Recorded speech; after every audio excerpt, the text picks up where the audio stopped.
एक गांव में बहुत ज्ञानी पंडित रहता था। पंडित आसपास के गांव में काफ़ी प्रसिद्ध था और इसी वजह से धनवान भी। पंडित का परिवार ज़्यादा नहीं था। पंडित अपनी पत्नी के साथ अपने बहुत बड़े घर में अकेला रहता था। संतान के नाम पर पंडित की एक बेटी थी, जिसका विवाह पास के गांव में श्री संत नाम के लड़के के साथ किया हुआ था। वैसे तो अपनी बेटी की शादी से पहले पंडित ने खूब जांच पड़ताल की और अपनी बेटी का भविष्य भी ठीक से पढ़ा था। तब जाकर उसने अपनी बेटी की शादी की थी। लेकिन कुछ ही साल बीतने पर दामाद बुरी आदतों के चंगुल में फंस गया। जुआ और शराब की बुरी लत ने उन्हें सड़क पर लाकर रख दिया। अपनी बेटी की ऐसी दशा देखकर पंडित की पत्नी काफ़ी दुखी होती और पंडित को कहा भी करती थी कि तुम जाकर उनकी मदद कराओ। पंडित हमेशा अपनी बीवी को यह कहकर उनकी मदद करने के लिए मना कर देता था कि अभी कुछ समय तक उनका बुरा वक्त चलना है। हम चाहे कितनी भी कोशिश कर लें, जो उनके नसीब में नहीं है वह उन्हें नहीं मिल पाएगा।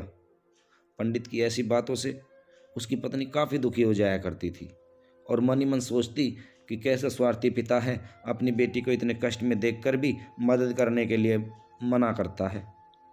आखिर भगवान ने जो इतना सारा धन धान्य दिया है उसके क्या करेंगे? हमें कोई और औलाद भी तो नहीं है। ले देकर एक यही बेटी है और उसके लिए भी कुछ नहीं करेंगे तो किसके लिए करेंगे? पंडित ऐसा नहीं सोचता था। ऐसा नहीं है कि पंडित अपनी पुत्री से प्रेम नहीं करता था, लेकिन उसने अपनी पुत्री की कुंडली इतने अच्छे से पढ़ी थी और वह यह पहले से ही जानता था कि उसकी लड़की चाहे किसी भी लड़के से शादी करे, उसका ऐसा समय आने ही वाला था और बिना इसे भुगते उसे छुटकारा नहीं मिलना था। एक दिन खाने पीने के लिए मोहताज हो चुके पंडित के बेटी और दामाद उसके घर आए। पंडित और उसकी बेवी ने दोनों का खूब आदर सत्कार किया, अच्छा खाना पीना खिलाया पिलाया। बेटी और दामाद की पंडित से सहायता मांगने की हिम्मत ही नहीं हुई, इसलिए वे बिना बोले ही वापस अपने घर को लौटने लगे। लेकिन दोस्तों, हम सभी को पता है कि माँ तो माँ होती है।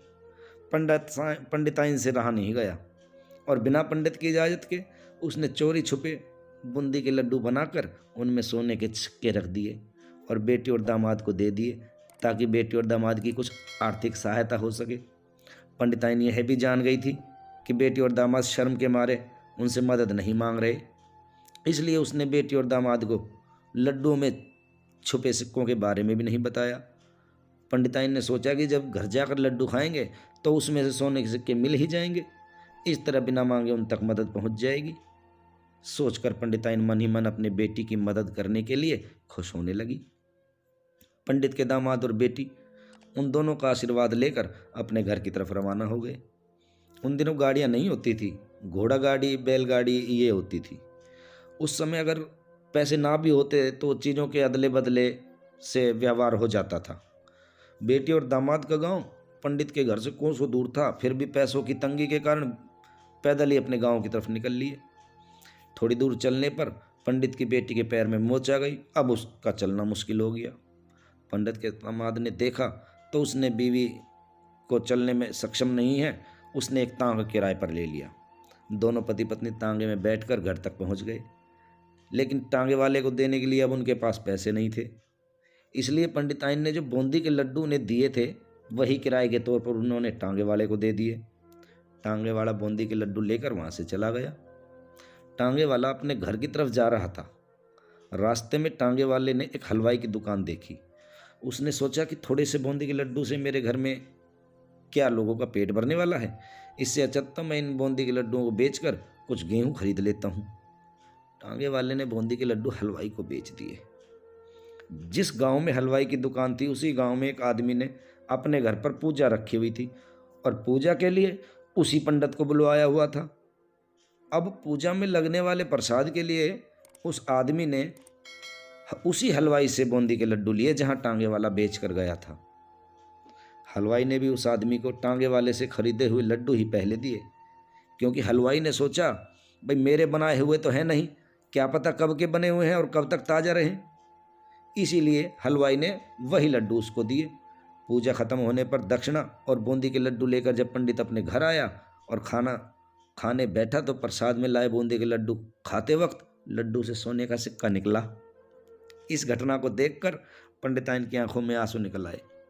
पंडित ने जब पंडिताइन से उसके रोने का कारण पूछा तो पंडिताइन ने पंडित को सब कुछ बता दिया और पंडित ने उससे उनकी बात पर ना भरोसा करने के लिए माफ़ी मांगी। पंडित ने पंडिताइन के आंसू पोंछे और कहा कि तुम्हारी तरह मैं भी हमारी बेटी को बहुत प्रेम करता हूँ, लेकिन अगर हम उसकी अब मदद करते हैं तो दामाद हमेशा हमसे मदद की अपेक्षा रखेगा और अपनी बुरी आदतों को कभी नहीं छोड़ेगा। पंडिताइन भी अब पंडित की बातों से सहमत हो गई। 2-3 महीने बीत गए। पंडित के दामाद और बेटी फिर से एक बार उनके घर आए और इस बार उनकी परिस्थिति पहले से अच्छी थी, क्योंकि पिछली बार खाली हाथ जाने के बाद दामाद ने नया काम शुरू किया था और अपनी सारी बुरी आदतें भी छोड़ दी थी। अब गुजरा समय सही हो चुका था।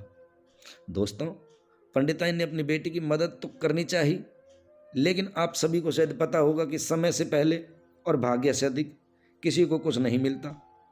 तो दोस्तों, इस बात से हमें क्या शिक्षा मिलती है और इस बात में कौन कौन यकीन करता है, कमेंट में ज़रूर बताना। मिलते हैं अगली कहानी में। मज़ा आया, और मैं ये जो मज़ा है हिंदुस्तान के हर व्यक्ति को देना चाहता हूँ।